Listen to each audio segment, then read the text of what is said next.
வணக்கம் நண்பர்களே, எல்லாரும் நல்லா இருக்கீங்களா? நல்லா இருக்கீங்கன்னு நம்புகிறேன். வாங்க இன்னைக்கு வீடியோக்குள்ளே போகலாம். அதுக்கு முன்னாடி நம்ம சேனலை லைக், ஷேர், சப்ஸ்கிரைப், கமெண்ட் எல்லாம் பண்ணிடுங்க.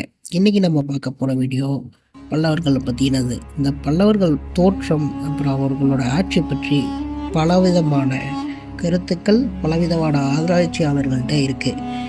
அதில் நம்ம சில முக்கியமானதை மட்டும் பார்ப்போம். பல்லவர்களுடைய தலைநகரமாக குறிப்பிடப்படுறது காஞ்சி. பல்லவர்கள் அவங்களோட கட்டிடக்கலை பாணியில் கலை நுணுக்கத்தை விட பிரம்மாண்டத்துக்கு அதிக முக்கியத்துவம் கொடுத்துருக்காங்க. குடவரை கோயில்களாக இருக்கட்டும், காஞ்சி கைலாசநாதர் கோயில், பஞ்ச பாண்டவரதங்கள்னு சொல்லுவாங்கள்ல, இந்த மாதிரி நிறைய பிரம்மாண்டமான கலைகளுக்கு தான் அவங்க முக்கியத்துவம் கொடுத்துருக்காங்க.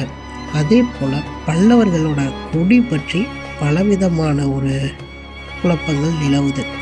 அதே மாதிரி பல்லவர்களோட கொடியை வச்சு எப்படி கண்டுபிடிக்கலாம்னா, அவங்க பேரை வச்சு அவங்க கொடியை கண்டுபிடிக்கலாம். ஆதி காலத்தில் பல்லவர்களோட கொடி கட்வங்க கொடி அப்படிங்கிற ஒரு கொடியாக இருந்திருக்கு. அடுத்தது சிம்மம்னு பேர் வச்சுருக்க அரசர்கள் சிங்கக்கொடியையும், நந்தின்னு பேர் வச்சுருக்க அரசர்கள் நந்தி கொடியையும் பயன்படுத்தியிருக்காங்க.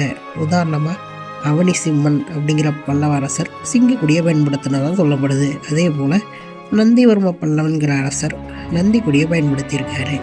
பல்லவர்களுடைய தோற்றம் பற்றி பலவிதமான கருத்துக்கள் உண்டு. சிலர் அவர்கள் தமிழர்கள் கிடையாது, ஆனால் இங்கே வந்ததுக்கப்புறம் தமிழ் மொழியை தழுவிட்டாங்க, அதை ஒரு அரசாங்க மொழியாக ஏற்றுக்கிட்டாங்க அப்படின்னு சொல்கிறாங்க. இன்னும் சில பேர் இலங்கைக்கு மணிபல்லவத்தீவுன்னு ஒரு பேர் இருக்குது. அதை வச்சு அவங்க என்ன சொல்கிறாங்கன்னா, இந்த மணிபல்லவத்தீவான இலங்கையிலிருந்து வந்தவங்க தான் பல்லவர்கள்னு சொல்கிறாங்க.